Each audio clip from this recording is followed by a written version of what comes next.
And what are your expectations for that season?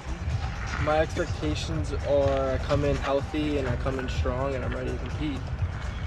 How satisfied were you with last year? Um, Last year there was some things I could look back and work on. For my first year, I thought it went pretty well. When you look at going from where you are now to the big leagues, what in your mind is the biggest growth that you still need to make? I think I still need to keep getting in a routine of consistent hard throwing, consistent strikes, and I think I could be there. What to do that? Is it will that require you sticking with your mechanics more consistently, or changing anything up, or? Yeah. So right now my pitch profile is good enough. So my mechanics are good. Like everything's good enough right now. So moving forward, it would just be building strength and maintaining the hard throwing, maintaining the consistent strikes, and from there, when I get to the big leagues, if I can do those things while stay healthy, I'll give myself a really good shot. What were you happiest with last year? I was happiest with the way I was able to stay healthy, the way I was able to stay composed in some situations that I was thrown in, and I was just happy with the way that I handled it, and I could come into this year with already some good stats behind and a lot of innings behind my belt to work with. What were your impressions of high A? I know it was only four starts, but Yeah, my impressions were that the baseball gets a little bit better and a little bit more prospects, a little bit more names that people know. Yeah. Like the experience of being a professional as opposed to college, what do you kind of take from that? How different was it? Yeah, very different, especially coming from junior college. I started off at Division II, and that was a lot different from the junior college. Actually, better. Coming from junior college to professional was the difference was really crazy with the way hitters took pitches and their strengths compared to your strengths. Like, if they match up, you really gotta change the way you throw, and knowing that there needs to, like you're scouting for these guys are way different than you did in college. Like, you really need to do homework. What was your velocity last year, and has it been going up at all? Yeah, my velocity last year, I think by the end of the season, I topped out at 100. And so it's gone up. 'Cause I came in, I think the first game I topped out was 95, 96 maybe. So yeah, just like this idea of staying healthy and staying consistent. So hopefully my velocity could be higher this year. To go to 100, was that exciting to you to get there for the first time? Yes, for the first time, it was very exciting. It was showed that my hard work has paid off. a lot of strikeouts last year for you, but also a lot of walks. Yes. How do you put that in this? That a lot of those walks were dealing with my nerves throughout the year, coming from this is my first year. So if I can handle my nerves and stay calm out there, I think a lot of the walks will go away. And I think that's where that came from. When you talk nerves, does that manifest in rushing? How do those nerves translate? Nerves would just be maybe you know what you can do, and you're trying to do that, but instead of thinking, oh, I hope I can do this, now this year I know I can do it. So maybe last year was a little bit of hope last year. How do you control your nerves going into this season? This off season I kind of worked on a lot of breath work, and I'm hoping that can really translate to this year with the nerves, where maybe sometimes they're hard to control, but with breath work, I'm gonna calm myself down, stay composed. Was that something you dealt with in college or just in the pros? Yeah, just in the pros. College, it was easier. Mm-hmm. What goes into the breath work? Do you have a specific doctor, and is he telling you to breathe a certain way after you give up a hit or something, or? Really, right now, what goes into it is knowing the two different types of breath work. You can have a mindless breath work, or you can have where you're imagining something. Mindless would maybe be mornings and night, where you just focus on your breath, and maybe, oh, pitching pops in my mind, but you want to come back to your breath. Right now, I'm focused on the image one. So where I'm breathing and I'm focusing about striking somebody out, and I imagine it, and then I could go out and go do it with no problem.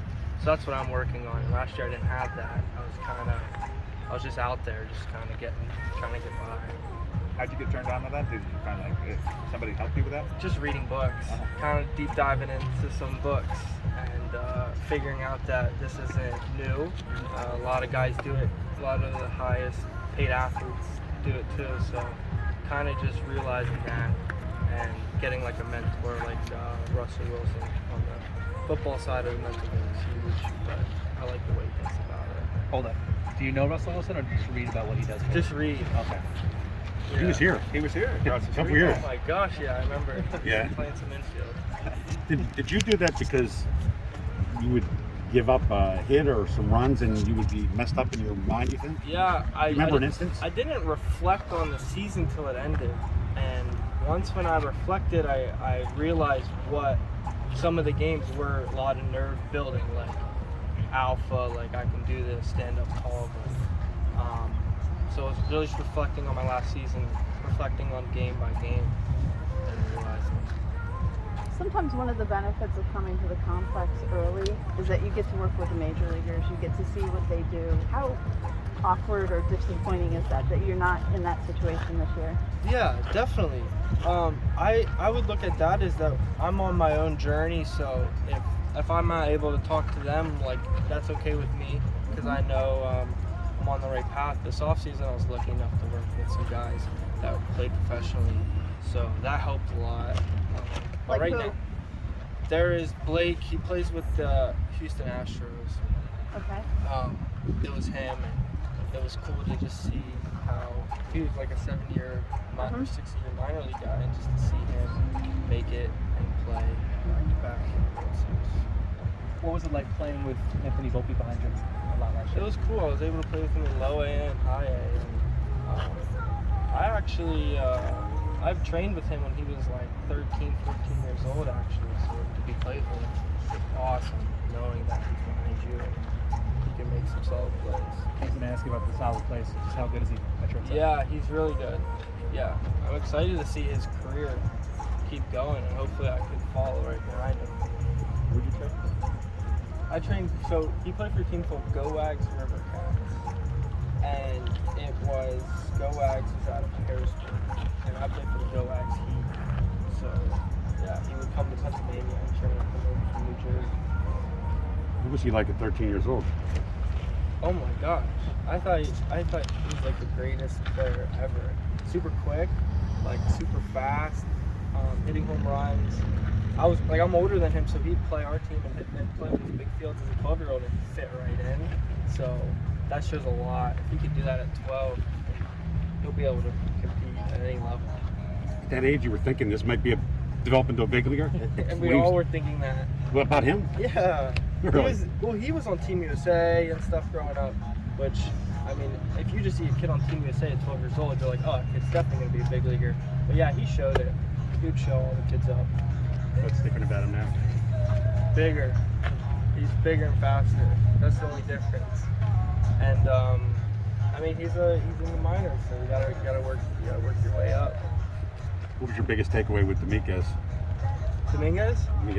Oh, great kid. Yeah, I don't work with him often because he's on the other side of things, but he's a really good kid. I like him. Who was your team? You grew up in Harrisburg. Were you a Nationals fan or a Philly fan? Or Phillies. Phillies? Was there, I don't know if you were, Holiday and those guys were still there when you, was Oh there, my gosh, yeah. was there a pitcher you?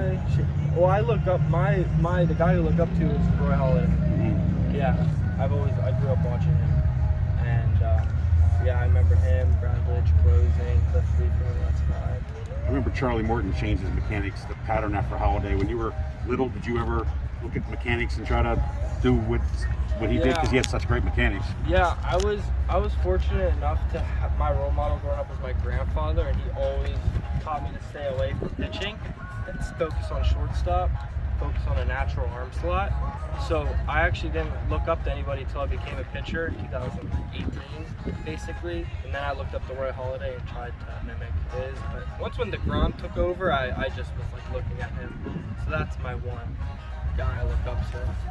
Beck, when you come into a season like this, do you set any statistical goals, or you have numbers in your mind that you want to hit? No, not yet.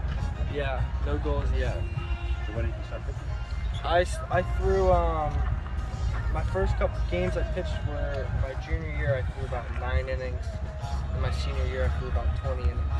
But I was more of like a closer utility player. It wasn't until college, about 2018, where I started like really pitching. Did somebody say something to you like, we think you have a career here? Did you resist it at all, being a shortstop your whole Yeah, I life? guess it was going back to my grandfather. He was like, "Hey man, you're not gonna pitch till you're in college. Like this is our goal for you." And I was like, "That's fine with me." So I stuck to that goal. Is that to protect your arm? Yes, and yeah, protect your arm to keep it, because he knew the athlete that I could be. So he just said keep it cool for now. Is he a coach? Yeah, he's a coach. At what level?